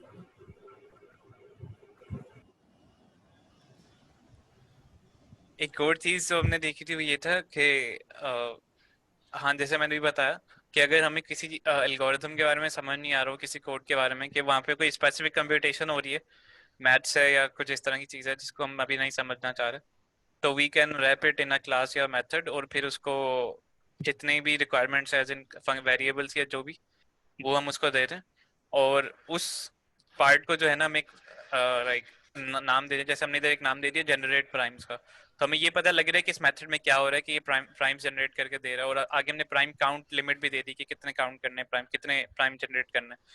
तो इससे ये हो गया कि जो ऑब्जेक्ट ओरिएंटेड प्रोग्रामिंग में हमारा बड़ा एक मकसद होता है कि हम एब्स्ट्रैक्शन हासिल कर लें। तो यस हमने उसको ब्लैक बॉक्स बना दिया, एब्स्ट्रैक्ट कर दिया। तो अब हो ये रहा है कि प्राइम्स किस तरह जनरेट हो रहे हैं वी डोंट नो, लेकिन हमें ये इतना पता है कि इससे हमें इतने प्राइम्स की लिस्ट मिल जाएगी। तो फिर हमने ज़्यादा हमारा फोकस फिर आ गया था कि ये जो प्रिंटिंग की लॉजिक है इसको हम थोड़ा सा इम्प्रूव कर लें, तो उसको फिर हमने इम्प्रूव कर दिया। That's it. अच्छा, मुझे एक दो चीज़ पूछनी थी। स्क्रीन शेयर ऑफ हो गया तो मैं पूछ नहीं पाऊंगा शायद। सॉरी। पूछ लो। जी आप पूछ लेता हूँ। तो पूछना बेसिकली ये था कि वैसे तो ओवरऑल काफ़ी नाइस हो गया, लेकिन ये है कि जैसे ये पेज नंबर है, ये इसका जो वेरिएबल नेम है ये कांस्टेंट में क्यों है, मतलब ऑल कैपिटल क्यों है। और इसी तरह वहाँ पे जो n था वो एम्बिगुअस था, तो मतलब उसको जिस तरह हमने प्राइम बाउंड चेक दे दिया था क्योंकि वो इंडेक्सिंग के लिए यूज़ हो रहा था। तो मतलब बेसिकली वेरिएबल नेमिंग में कंसिस्टेंसी नहीं दिख रही थी। मतलब मैं पूछना चाह रहा था कि शायद फिर हमने या तो गलत किया या क्या। नहीं, मतलब इसको कैसे होना नहीं चाहिए था। इसको हम लोगों ने इन चीज़ों पे फोकस नहीं किया कि कैमल सब चीज़ों कैमल केस पे लेकर आते। एंड आई गेस हम लोग एन को ही मिस आउट कर गए, तो यहाँ पे एन था, हमने उसको उस टाइम पे ऐसा फॉर्मूले का पार्ट ले लिया। सही है, ठीक है। तो इसलिए अब जिस तरह ये ऑर्डिनल है तो ये ORD है, तो मे बी ये भी इस तरह। जब इन बेस्ट केसेस इनको जो है वो कैमल केस में होना चाहिए था, अनलेस के स्टैटिक वेरिएबल्स हो। सही। एक और सवाल दूसरा था इन्होंने ये कहा था कि अंदर नेमिंग एन की वो ये था कि जैसे हमने कहा कि हमें एल्गोरिथम का नहीं पता कि वो क्या कर रहा है, तो हमने उस पर काफ़ी टाइम लगाया था, हमने कोई 45 मिनट लगाए थे उस पर, लेकिन हमें समझ नहीं आया था। तो फिर हमने उसको एज इट इज छोड़ा, उसको एक क्लास में रैप किया और हमने साइड पे कर दिया। हमने उसमें फिर चेंजेस ज़्यादा नहीं किए आगे। सुभान एक सवाल पूछ सकता हूँ? प्लीज। अच्छा जो आपने प्राइम जनरेटर वाला क्लास अगर उसमें जाओ, अच्छा अब इसके अंदर जो है ना ये मेरे पास भी ऐसा केस आया था और मैं सोचा था इसको ऐसा अगर कर दें कि जो एंड जो इवेलुएट प्राइमलिटी है, अगर इसके जो ये हैं सारे variables and primes multiples of A number और ये सब जो है ना ये जो दो एरेज हैं आई गेस, ये दो एरेज अगर हम इस क्लास को स्टैटिक बनाने के बजाय इस फंक्शन को स्टैटिक बनाने के बजाय इस क्लास को जो है वो एक उसके डेटा टाइप्स के अंदर चीज डाल दें, सही है? और ये हमारे पास क्लास के डाटा टाइप्स में ही है। ये फंक्शन जो है ना इटसेल्फ सिर्फ ये वाला फंक्शन स्टैटिक है, बाकी वो क्लास के अंदर ही है। तो ऊपर अगर ऊपर थोड़ा सा। हाँ ये ऊपर रखे थे हमने, लेकिन यहाँ यूज नहीं किया अभी सारे। आई गेस ठीक है, आप लोग इसको यूज करने वाले थे, टाइम ना होने की वजह से शायद आप लोग ने किया होगा मोस्ट प्रोबेबली। यस, वेट बस कर रहे ठीक थे क्योंकि वेरिएबल था अभी तक। ठीक हो गया, मतलब ठीक है, मतलब समझ गया, पॉइंट समझ गया। लर्निंग्स शेयर कर लें सब ना। यस मेरे ख्याल से अगले उस पे जाते हैं। हसन आप शेयर कर रहे हैं?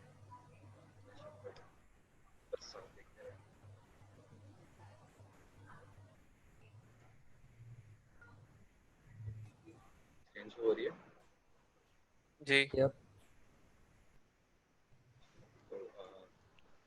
स्टार्ट हमने यहाँ से किया था कि शुरू में मतलब कोड कुछ समझ ही नहीं आ रहा था क्या चल रहा था, तो बिल्कुल स्टार्ट में हमने जो है वो प्रिंट का मेथड एक्सट्रैक्ट कर लिया था, क्योंकि वो उसमें वेरिएबल्स वगैरह कंफ्यूज हो रहे थे और विद इन द स्कोप थे प्रिंट के, तो वो मेथड एक्सट्रैक्ट करके हम लोग बिल्कुल एक साइड पे लिया। फिर उसके बाद उसको फर्दर और जो है वो पुरानी लर्निंग्स को देखते हुए कि लेवल ऑफ इंडेंटेशन कम होनी चाहिए, तो उसको और मेथड्स में ब्रेक कर लिया।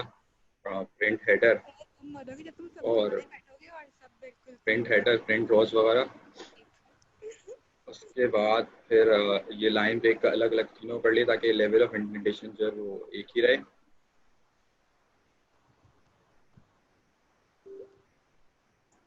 लेवल ऑफ इंडेंटेशन जो है वो एक ही है। उसके बाद फिर ऊपर आ जाते हैं।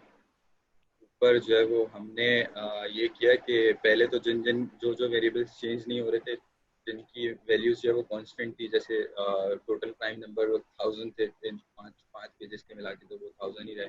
फिर टोटल नंबर ऑफ कॉलम्स जो थे वो 4 ही रहने थे पूरे उसमें, तो सबको जो है वो ग्लोबली डिक्लेयर कर लिया स्टैटिक के साथ। ये वाले जो दो थे इनको हम लोग को करना था चेंज, लेकिन टाइम नहीं मिला इसलिए नहीं किया। इनको जो है वो ग्लोबली नहीं आना था, लेकिन टाइम का कंस्ट्रेंट था तो हम नहीं कर सके। फिर उसके बाद एक ये हमने इसमें ये किया कि instead of going for the big picture, छोटे छोटे स्कोप्स में हम लोग देखते थे कि वेरिएबल क्या काम कर रहे हैं, और फिर उसके बाद जैसे मैंने बाकी सबका देखा कि उन्होंने एन को जो है वो यहाँ पे फाइल का फंक्शन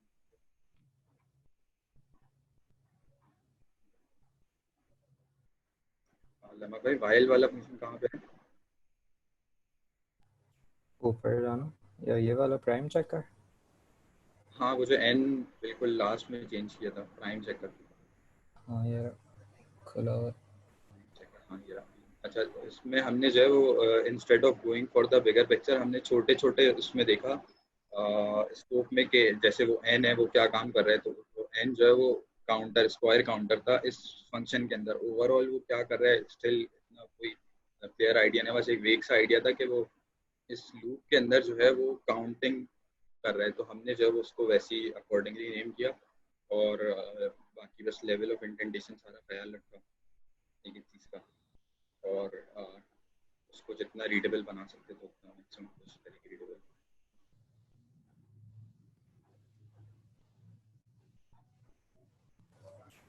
ताशिक मेहदी कोई लर्निंग्स?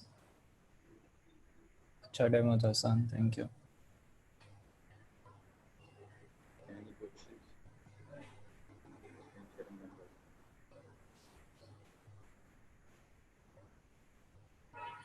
मेरी साइड से एक लर्निंग ये थी कि हमने लास्ट टाइम जो वर्किंग विद लेगेसी कोड में देखा था कि हमें डीपेस्ट ब्रांच से रिफैक्टर करने की कोशिश करनी चाहिए, तो हमने वो स्ट्रैटेजी अप्लाई करने की कोशिश की, लेकिन जब भी एक्सट्रैक्ट मेथड करते थे तो वो कहता था कि मल्टीपल रिटर्न वैल्यूज़ आ रही हैं, तो उसकी वजह से कर नहीं पा रहा था।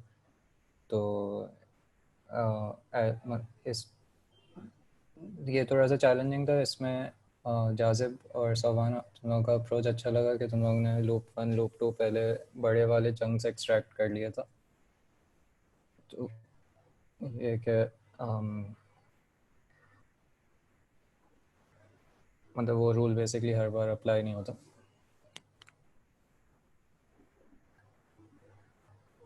किसी भी क्वेश्चन नहीं है तो मैं ये वैसे प्रिंट वाला जो है वो ऑल क्रेडिट लामा भाई को जाता है, वो बातों में खुद ही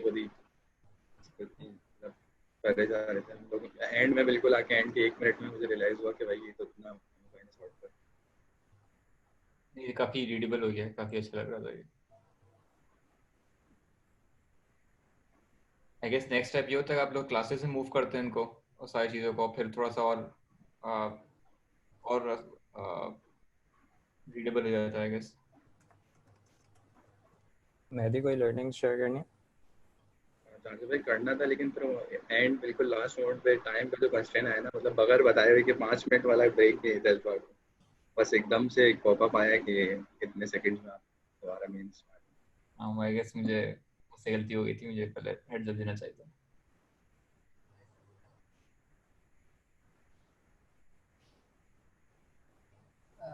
So can I go next? Sure.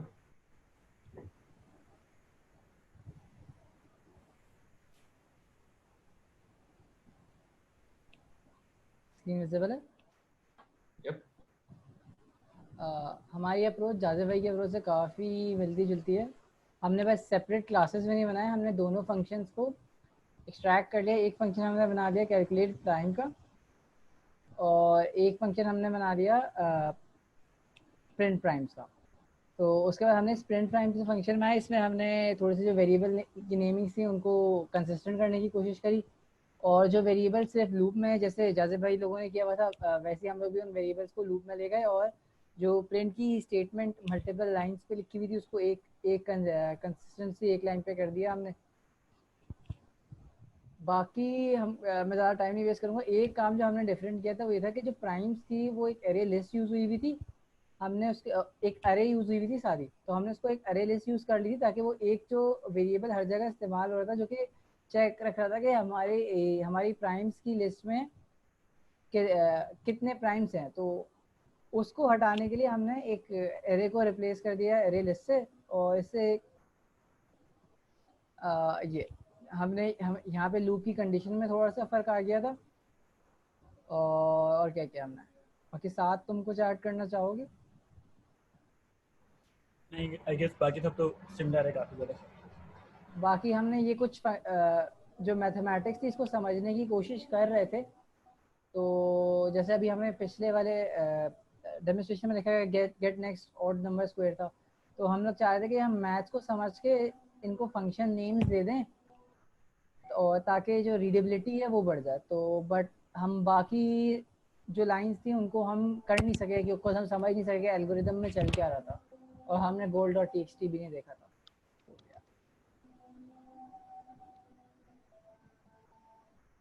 ये अच्छा get next odd number square, हम सारी लाइंस को इस तरह वो करना चाह रहे थे कि जब वो कोड पढ़े तो एल्गो समझ आए, बट सारी लाइंस को हम समझ नहीं सके थे कि हो क्या रहा है, तो हमने छोड़ दिया।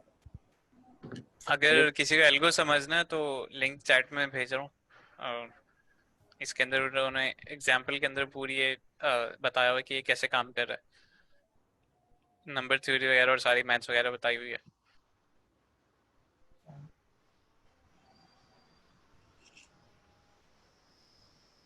नहीं हमें भी ये लग रहा था शुरू में ये वो फिर मिलता जुलता था लेकिन उससे कि वो स्टार्टिंग में सारे इवन नंबर नेग्लेक्ट करता है। हाँ हमने भी शुरू में बेसिकली वो इवन नंबर वाली बात तो उन्होंने ये कही हुई है कि ये इग्नोर करते हैं।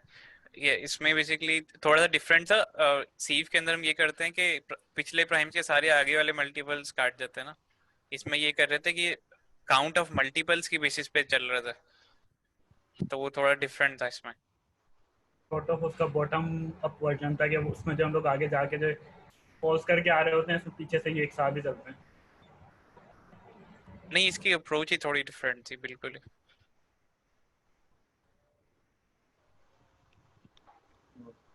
पहले समझ मुझे भी नहीं आया खास, लेकिन ये समझ आ गया अप्रोच सीव वाली नहीं थी। आखिरी हम लोग बचे। अच्छा जी, ये हमारा फाइनल कोड है, जो मेन कोड है। इसके अंदर दो क्लासेस बनाई थी हमने, प्राइम जनरेटर जो कि जनरेट करके देता है, दैट्स इट, और लिस्ट प्रिंटर। और इसके अंदर हमने काम ये किया था कि हमने ये जो है वो आर्ग्यूमेंट्स बना दिए, तो जो है वो सिंपली जो है वो इसको ट्यून कर देंगे अगर इसको हम बाद में यूज़ करना चाहें। अच्छा, प्राइम जनरेटर क्या काम करता है ये हमने कर दिया था। हमने वेरिएबल्स के नाम जो है वो हमने जितना हम समझने वाले हो सकते थे हमने वो उतना कर दिए थे। बाकी ये कैसे काम कर रहा है हमने समझने की कोशिश की। इसके अंदर हमने 35-40 मिनट्स लगाए। जैसे हमने समझने की कोशिश की कि ये ऑड नंबर्स आएंगे हमेशा, और उसके बाद ये अगर ऑड नंबर का स्क्वायर है तो उससे कंपेयर करेगा और नया ऑड नंबर लेगा।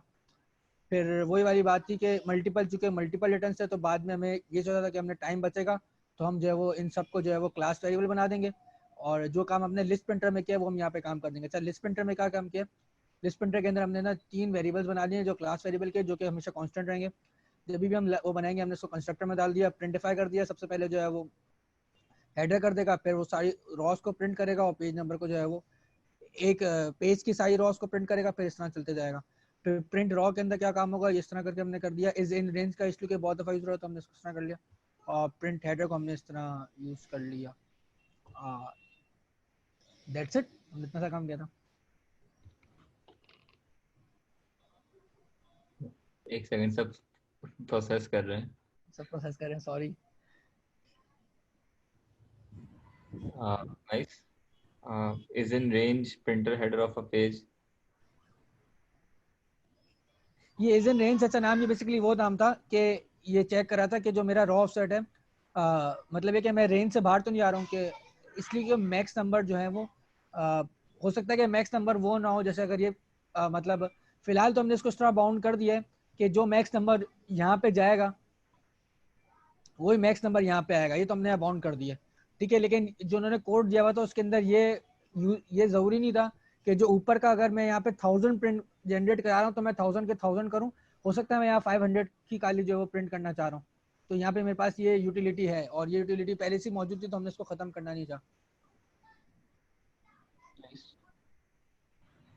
और इसकी एक और वजह ये भी हो सकती है कि अगर बिल फर्ज करें हमारे पास 1000 है ना, तो 1000 जो है वो मैक्स एक प्रॉपर जो है वो रेक्टेंगल बन रहा है, मतलब प्रॉपर n/r का कॉन्सेप्ट बन रहा है। अगर मेरे पास 1000 नहीं होते, अगर मेरे पास, अगर मैं ये एग्जांपल दूं, अगर मैं गोल्ड टेप टीएक्स में जाता हूँ, बेसिकली अगर मैं, जब हमने इसको बहुत थॉरली देखा था तो हम अगर ये देखना चाहें कि अगर मैं जो है वो आखिरी के जो है वो 950 या 980 करना चाहता हूँ, तो कि जो मेरे 775 से लेके 791 प्रिंट नहीं होने चाहिए थे, तो चूंकि ये इस कंडीशन में फॉल नहीं करता तो ये वाला प्रिंट नहीं करता, वरना इसके पास यहाँ पे जो है वो एरे आउट ऑफ इंडेक्स चले आता, कोड आया था, array out of index exception आया था। अभी ये यहाँ से लेके 775 से लेके 719 तक ये वाली प्रिंट नहीं करता, क्योंकि ये जेन रेंज का फंक्शन लगा होता है।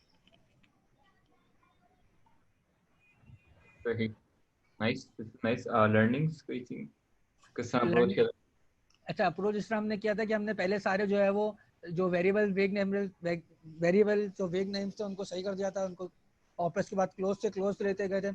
और उसके बाद जो है वो हमने बहुत कोशिश की प्राइम जनरेटर को जो है वो फोकस करें कि उसमें से कुछ जितना हो सके उसको हम क्लीन कर सके, नाम वगैरह क्लीन कर दिए। फिर इसके बाद हम लोग एक डेड एंड पे पहुंच गए थे। फिर डेड एंड पे पहुंचने के बाद हमने कहा कि हम प्राइम प्रिंटर पे चलते हैं। प्राइम प्रिंटर के ऊपर हमने मतलब वही प्रिंटिफाई, एक पहले खाली फंक्शन आए थे इसी के अंदर ही, प्रिंटिफाई के अंदर, जिसमें सारा कोड था, और प्रिंटिफाई के बाद जो है वो सारे जो है वो वेरिएबल्स वगैरह थे। अब फिर ये होता है कि रॉस पर पेज, कॉलम पर पेज और फर्स्ट नंबर काउंट हर वेरिएबल के अंदर जो है वो एज अ पैरामीटर जा रहा था, तो और ये मैं पता था कि एक कांस्टेंट है, तो व्हाई नॉट कि हम जो है उसको एज अ कांस्टेंट बना के क्लास का वेरिएबल बना दें और उसको जो है वो वहाँ से जो है वो यूज कर लें। नाइस, इतनी स्पीड से आई डोंट नो मैं कैसे कर लिया, बट नाइस। ये स्पीड का राज कभी बाद में बताएंगे हम, हाँ। इसलिए कि ये आखिरी के जो चेंज है, जो लिस्ट प्रिंटर जो क्लास बनी हुई है, बाकी सबने देखी हुई नहीं थी मेरे टीममेट्स में। ये आखिरी 1 मिनट के अंदर जो है वो काम किया था मैंने। मैं भी यही पॉइंट आउट करने वाला था कि ये सब हुआ कब मुझे भी नहीं पता चला।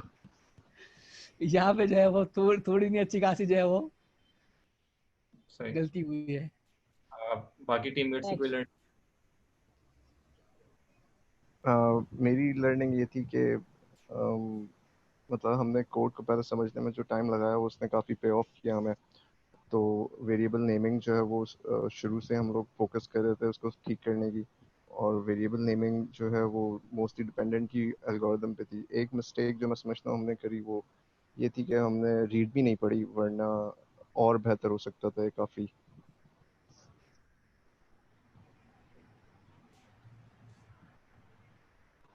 इतना सही था। वेरिएबल नेमिंग से काफ़ी फ़ायदा हुआ। एक तो फॉर एग्जांपल जिस तरह अगर कोई चीज़ें स्टार्ट में यूज़ हो रही है उसका हमने प्रॉपर नेम वहीं पे कर दिया है, तो फिर जहाँ वो बाद में यूज़ हो रही है, तो जिस तरह वो वाली बात थी कि हम कोड को रीड ज़्यादा कर रहे होते हैं, लिख कम रहे होते हैं, तो वही वाली चीज़ थी कि वो फिर वहाँ पे उसका फ़ायदा हो रहा था। अगर मैंने उसका प्रॉपर नाम दे दिया तो वहाँ पे उसको समझ पा रहे थे जहाँ वो आगे यूज़ हो रहा है दोबारा वेरिएबल। सो इसमें काफ़ी फ़ायदा हुआ।